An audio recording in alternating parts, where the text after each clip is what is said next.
Hello everyone, and thanks for watching Edupedia World Videos. In this video, we'll start a new topic called Laws of Thermodynamics.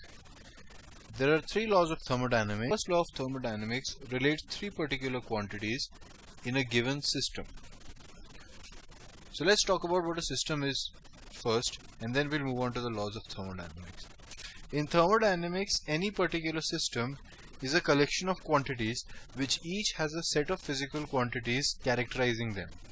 Those particular quantities are called properties of state.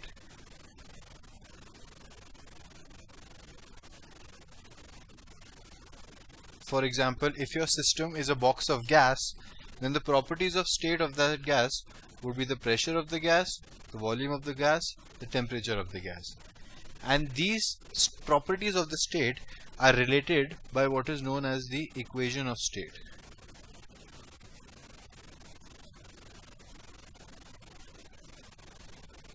Which for an ideal gas is PV is equal to small n RT. So this is a more general concept. For any system, you will need certain things which quantify that system. They might be the temperature, they might be the pressure, they might be the length, they might be the electrical current, there might be a lot of things. In thermodynamics it won't be electric current, but a lot of things can quantify a particular state, and different properties of the state are connected together by the equation of state. A process in the context of thermodynamics is defined as anything which changes the state of a system.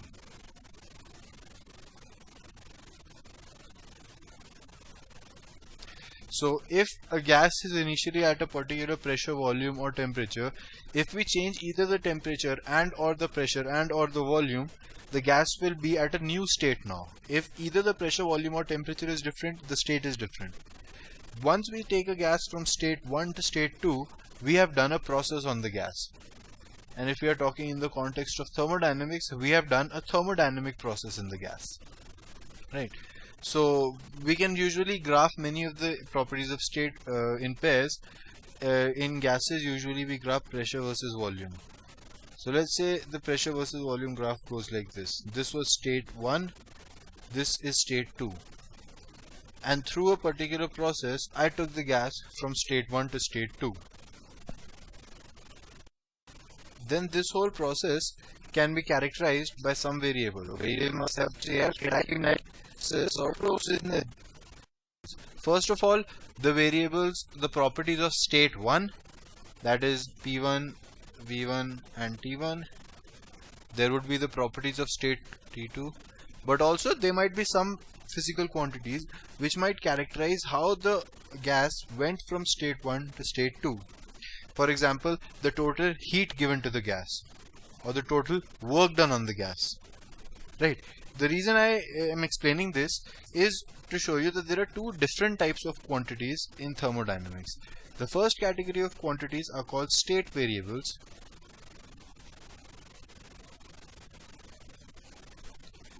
And these variables are properties which exist at a particular state. So at state 1, the pressure is P1, the volume is V1, the temperature is T1, maybe the kinetic energy is K1. Then all of these are state variables. That means they have a particular value at a particular state. They only depend on the initial and final state. For example, if you want to talk about going from state 1 to state 2, the change in temperature will only be T2 minus T1. It doesn't matter what it was initially, because these two states are characterized by these two temperatures. On the other hand, there are another type of variables which are called path variables.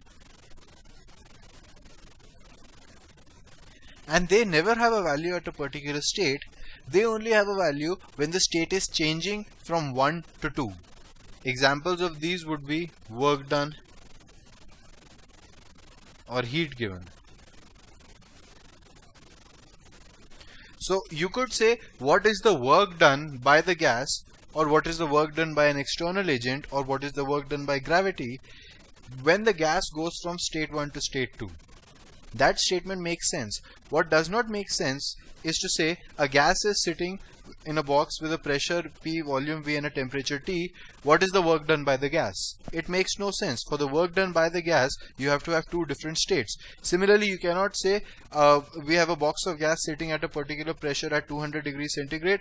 What is the heat given by the gas? For heat given by the gas, it has to come from a state to another state, and during the change in state we can talk about the heat given. So there are state variables which only depend on initial and final state and are characteristics of a particular state of the system, and there are path variables which only make sense when we go from one state to another.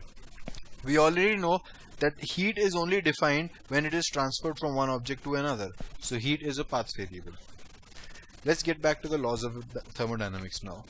Only the first one is really in detail in your course. I don't think the third one is even mentioned in your books, but I'm going to mention all three. The first one we'll do in a little bit detail. The first law of thermodynamics relates three different quantities when a gas is going from state A to state B. Actually, that's not true. It's valid for solids and liquids as well.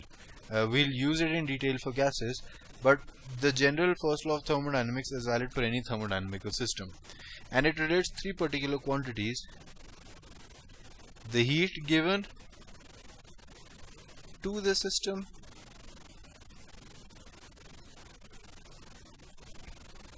the work done by the system, and the increase. Actually, change would be a better word. Change generally is final minus initial, which would be positive if it increases. So that takes care of itself. Change in internal energy.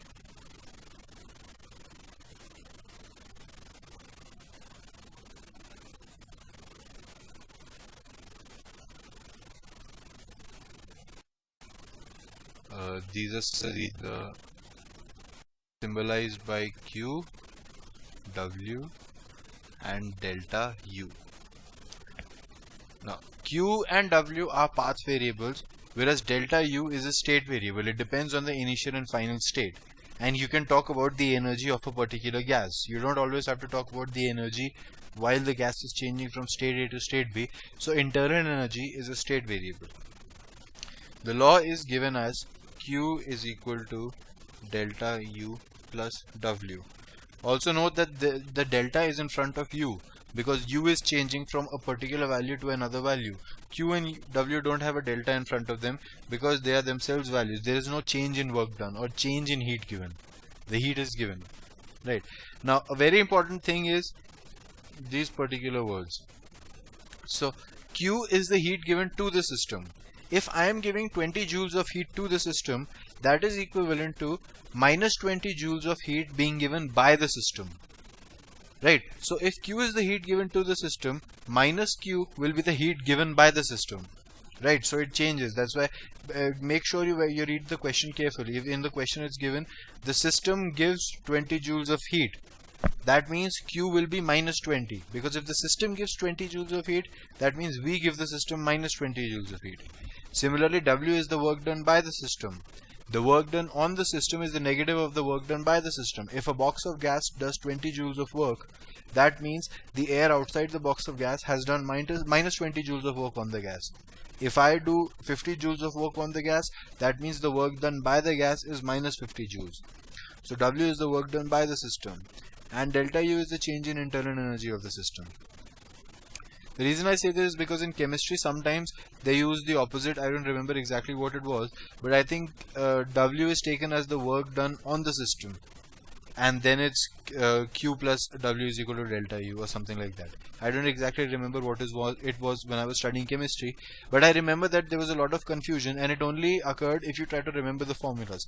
However, if you just remember one formula and understand what it means, all the other formulas will easily be clear. Right. So it relates these two path variables to this particular state variable. Let's look at each of these in a little bit more detail. What is Q? Q can be written in a number of ways. For a very small process, we'll talk about dQ. This is, by the way, something we'll do generally. We'll talk about a small change, that is from state 1 to going very near to state 1, and then we'll integrate it towards the whole process. So dq, a small change in q, or that's the wrong language actually, a small heat given, a small amount of heat, is equal to mc ms dt, or it is also equal to nc dt. This was the definition of specific heat capacity and molar heat capacity respectively. So if dq is the small amount of heat given, then the temperature will change by a small amount dt, which is given by dq is equal to nc dt, or dq is equal to ms dt. When we're talking about gases, we generally talk in terms of number of moles. So the second one is what we use regularly. When we talk of solids and liquids, the first one is what we use regularly. Right. What is the change in internal energy of the system? So in kinetic theory of gases, we derived that the kinetic energy of an ideal gas was 3 by 2 nRT. We can derive it using kinetic theory of gases, or we can also get it from equipartition of energy, which says that half kT is for every molecule for every degree of freedom. So 3 by 2 kT is for every molecule because each molecule has 3 degrees of freedom, which means this multiplied by the total number of particles. The total number of particles can be written as the number of moles multiplied by Avogadro's constant. K times Na is of course R, so we get the same thing.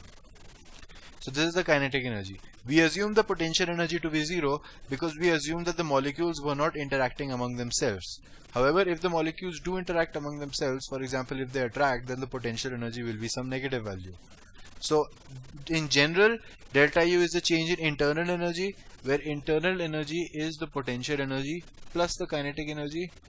But in our course of studies, we will take the potential energy to be 0. That means we will assume that there is no interaction between any two molecules. So the change in kinetic energy is the change in internal energy.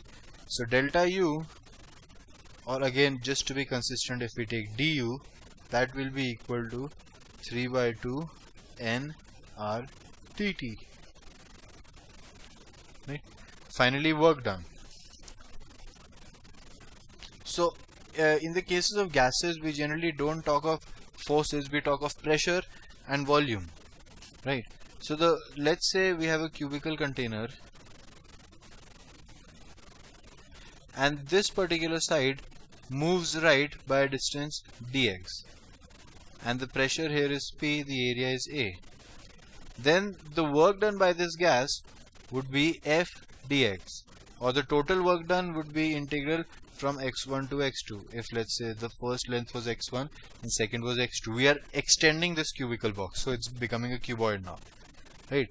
Now F can be written as pressure times area. And what is A dx? If this small amount is dx, this thickness, then A dx is the small change in volume dV. So the work done can also be written as integral of v1 to v2 P dV.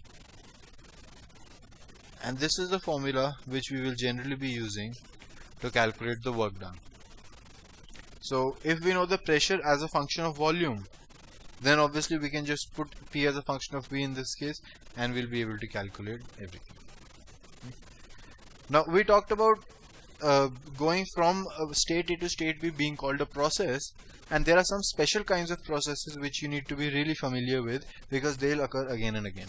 So I'll just write the first law first. It is Q is equal to delta U plus W. The first type of process is one in which Q is 0. That means there is no heat given to the system. Still, it is possible that the system does some work itself, which means W will be negative, and thus raises its own internal energy. It is possible, and we'll see cases like that. All the cases I will describe now can actually happen. I'm not describing any extreme case, right? So Q is 0. That means there is no heat given to the system. We can call it an isolated system. This is how it's generally called, but this is technically not true, because you could have a system which is not isolated, yet you don't give heat to it, right? But in general terminology, Q is equal to 0 means no heat is given, means the system is isolated, and this process is called an adiabatic process.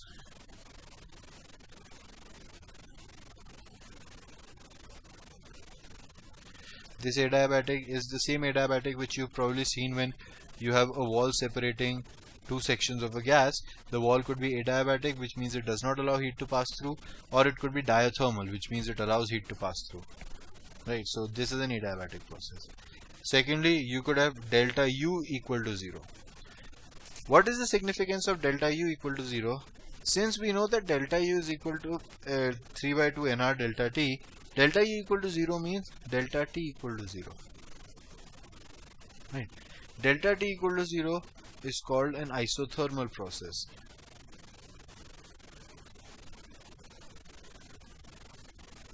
It's a process in which the temperature does not change, the pressure and volume may change. The third type of process, you guessed it, W equals 0. What does W equal to 0 mean? W was the integral of P dV. Well, what if P cannot be 0? What if dV was 0? That means the volume wasn't changing. Then W would be 0. So that means delta V is equal to 0. That means the volume of the object doesn't change. For example, if we have a certain amount of water kept in a pot, then the volume of the pot is not changing. Right. So that is called an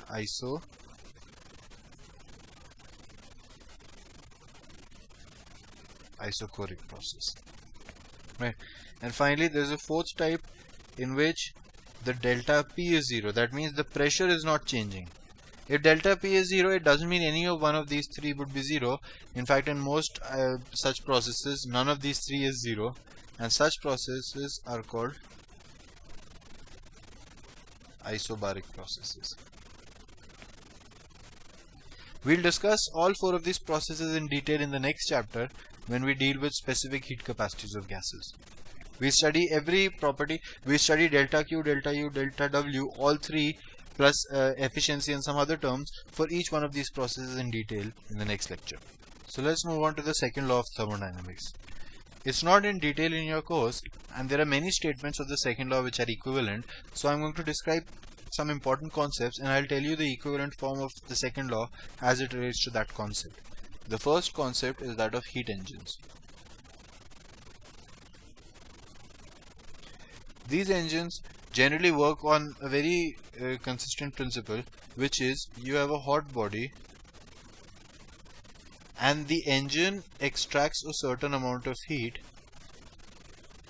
let's say Q1, from the hot body and does a certain amount of work, let's say W.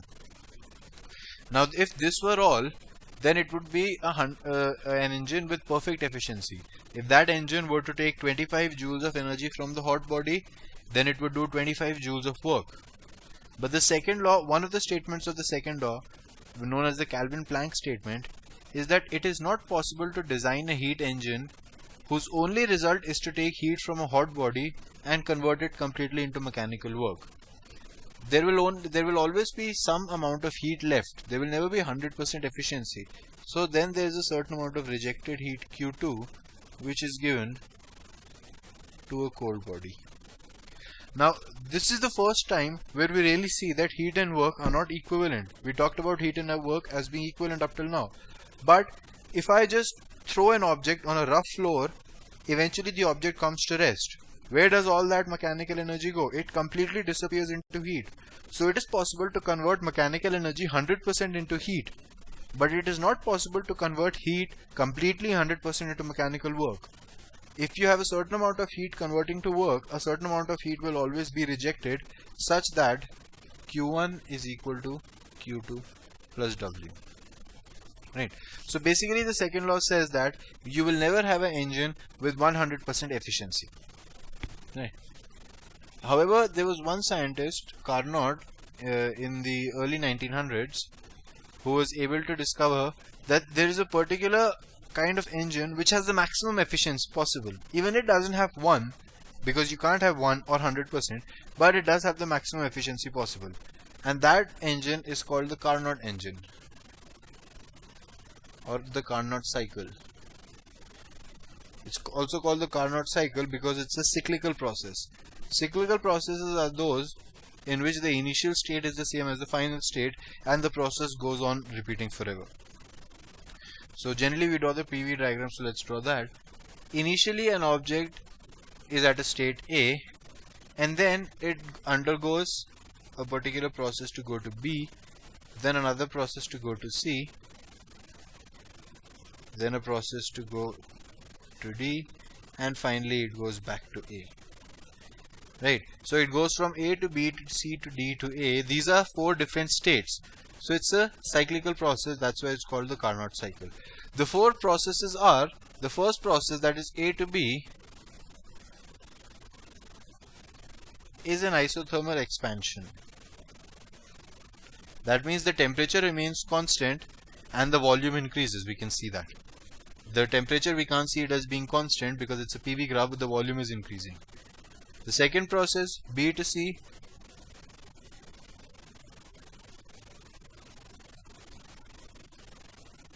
is an adiabatic expansion. The other 2 are compressions, we can see, because the volume is decreasing. So the third is the isothermal compression, and the fourth is the adiabatic compression. By the way, how can we make sure that these particular processes occur in real life? I forgot to tell you one small thing when we're talking about these processes. That is, adiabatic processes means that no heat was given to an object. Now, the heat transfer takes some time. One of the earliest chapters we studied in thermodynamics was heat transfer, in which we talked about the rate of transfer of heat. It was not infinite, it took some time. So it makes sense that if you do a process very, very quickly, if an object or a system goes from state 1 to state 2 incredibly quickly, then there will not be any time to transfer heat. So generally very fast processes are adiabatic.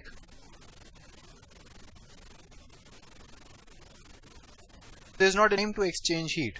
On the contrary, very slow processes are isothermal. They are isothermal because they are in contact with their surrounding, and if the process is occurring infinitely slowly, then after every small change in the system, it will have an infinite amount of time to exchange heat with the surroundings to come back into equilibrium. So if a process is occurring very slowly, the system will always be in equilibrium with the surroundings when it comes to temperature. Pressure and all might not be same, but temperature will be. So very slow processes are isothermal, very fast processes are adiabatic. Right. So we'll also look at Carnot cycle again in the next lecture, but ultimately the efficiency of the Carnot cycle is given by 1 minus Q2 by Q1, right, where Q2 is the heat rejected and Q1 is the heat absorbed. And another form of the statement of the second law says that all reversible engines operating between 2 temperatures, hot and cold, will have the same efficiency, and none of these engines can have an efficiency greater than this. This is the maximum theoretical efficiency, the Carnot cycle. Right. Just like we have heat engines, the opposite working of that is done in a refrigerator.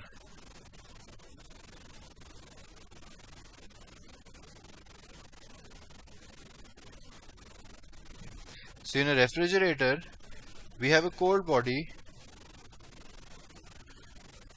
which is generally the body which we need to make colder, and heat is extracted from that body, let's say an amount Q2. A certain amount of work is done on that, and our refrigerator, I think there's a D here, I might be getting the spelling wrong, and it releases all of that energy to a hot body, namely the outside. So a refrigerator takes energy from your cold food and gives it outside, but it has to do some work on it in order to be able to do that. That's why a refrigerator consumes electricity. So in this case, the work done in the most efficient case is given as Q2 times T1 by T2 minus 1, where T1 and T2 are the temperature of the hot and cold body respectively. And when we are talking about the refrigerator, instead of efficiency, we talk about beta, which is called the coefficient of performance.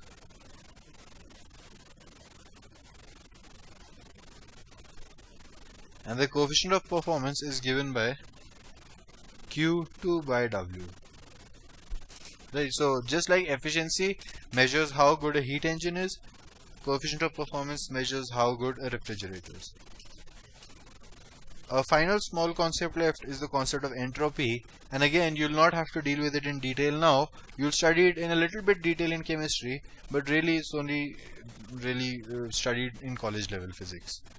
So the entropy, first of all, it is a state variable. That means it is defined at a particular state, but it is defined in quite a unique way. That is, you choose the entropy at a particular value of temperature to be constant, and you define the change in entropy from that.